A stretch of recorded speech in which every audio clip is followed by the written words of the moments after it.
Back to start. So today I'm going to be talking to you about what happens when you go back to day one and you essentially relapse and you have to restart the process over. I think this can be a very frustrating part for people. And I know for me, it was very almost demoralizing at first when I would relapse and I go back to start.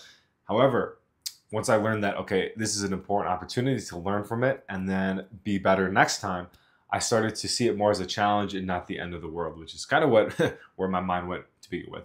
You might be experiencing this right now, right? You just had a streak. You got 3 days, 4 days, 5 days off weed, and all of a sudden you're back at square one. Dang it, what happened? Like I had all this momentum, right?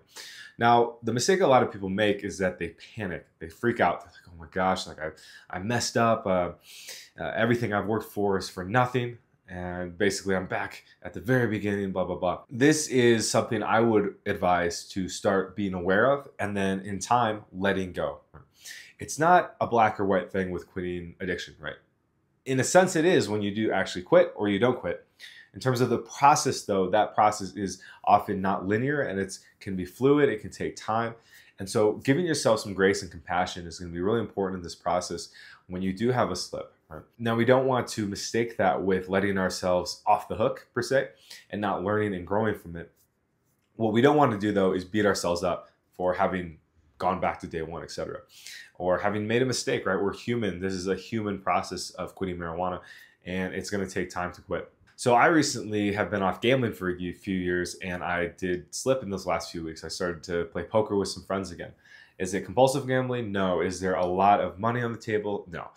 However, it did, I guess I would say, trigger that addictive side of me that likes, pleasure and likes to have that rush, even though logically it's not really a good time investment per se. Obviously, we're not betting a lot of money, and I could make more money in the time that I would be playing versus what I could actually even win. So it's not a great time investment.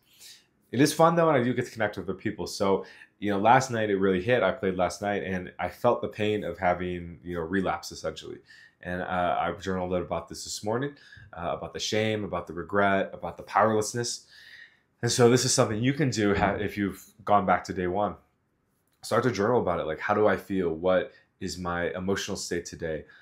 Write out all the details, even the stuff that you really don't want to actually have to think about, right? Because that's really what's going to set you free and make you realize, like, oh, okay, like this isn't the end of the world. I'm not a bad person. I just got to get back on the horse tomorrow and try again, right? So, and for me too, I've dealt with this with sugar, with TV. I was really kung-ho to quit TV, to quit any sort of YouTube or any sort of video watching. And I tried very hard for about 3 years, and I would get like maybe 4 or 5 days off internet, technology, and I would slip back. And it just felt like this endless cycle until I started giving myself some grace and compassion. Like, whoa, like you've been doing this for a long time, many years.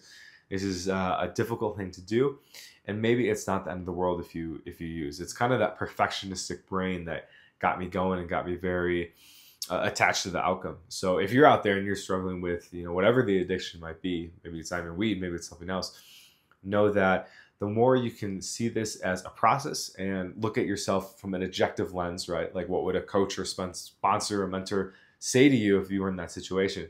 I think you can have some more grace for yourself and get back into motivation quickly, because what happens is that, the fear of doing that, I'll say this, is that, I'm going to let myself off the hook and then I'm just going to start smoking all the time. But the effects of weed or whatever the addiction might be are still present for you. Like you're still going to feel bad if you smoke weed, and you're still going to have the withdrawals and all that stuff and the anxiety and the paranoia. So the negative side effects don't go away. So in that sense, then you will want to stay sober again. You will want to get back on the horse and find sobriety. Just again, because the painful effects don't go away. And I know for me, that was why I quit and wanted to quit so bad, because it was just so painful to continue smoking weed. So once I really accepted, okay, this is the cycle of addiction. This is the nature of the beast. If I smoke, I'm going to feel bad. If I don't, I'll feel good for a little bit maybe, but at the end of the day, I'm going to feel, not pleasant. One of the fears I think too that I hear from people is that like, oh my God, like I'm just going to go back to smoking all the time. As long as you stay focused and recommit yourself, you will not lose all the momentum that maybe you think you'll lose if you decide to smoke weed. You can get back on the horse. You will have that experience of knowing what it's like sober, and it's like the Matrix, right? Like once you see the pill, you can't go back. And so this is, I think, a good analogy that once you start the quitting journey, you're not going to be able to go back to smoking like you used to. It'll just be too painful because the consequences will continue to be there. And you will have the awareness of now of what life is like without marijuana. Having that grace and compassion for yourself is going to help the process go a lot smoother and able you to get back on the horse and try again. One of the clients I'm working with right now, she just had 3 days sober. She's on day 4, and it's amazing because she didn't think she could do this a few weeks ago. And now she's actually living most of her life sober. She's having to face the withdrawals of weed in terms of sleep, but that will pass. And she's starting to be happy again. And it's just like, you know, it just, had she given up when she slipped last time, because she had like a couple days, I believe, she wouldn't be where she is today. So she's making a ton of progress, and it's really cool to see. So yeah, I think that's about it, guys. I just wanted to make this video because, again, I had that slip and it was really strong on my mind. I felt a lot of that guilt and shame, and I wanted to talk about it because I know a lot of you guys can relate. And today I feel better. I journaled about it, right? I'm talking to you about it, so I'm talking to other people, and that really helps kind of let it go and let it off the chest. And then I'm giving myself forgiveness. So in my journal, I write what I'm grateful for, and then 3 character assets. So 3 things about me that I really like. And the one I wrote today is forgiveness. I'm able to forgive and forgive myself. And I even wrote a game plan like, hey, I'm going to give myself, 2 more weeks to play poker because my buddy's in town. So because a friend's in town right now, and he's going to be leaving in a couple weeks, and then I can be done. So I'm giving myself some grace, I'm giving myself some leeway, and I have a game plan. I have a strategy, right?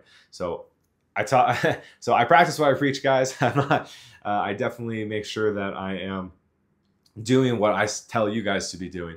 And I can tell you and then I feel confident telling you because I know it works, because it works for me. So I'm always working on my recovery, guys. I went to meetings yesterday. I think those are great as well. If you're struggling with marijuana, hit up those free support group meetings. You can DM me on Instagram if you want to know exactly the names of them, because I can't say them publicly. They are free, and they are going to be of great benefit to you. And then if you haven't watched me for a while and you think that I could be of support to you and you would like to work with me one-on-one, you can schedule an introductory call with me down below, and we'll find out where you are and get a game plan for you to quit weed, right? It's a program of action. It's a program of putting things into motion, and having a game plan, having a strategy is a really important step in that. So with that, guys, happy day 1 if you're on day 1, and know that it will pass, and in a few days you'll be back on day 3, 4, and you'll be feeling good. So with that, guys, talk to you soon. Peace.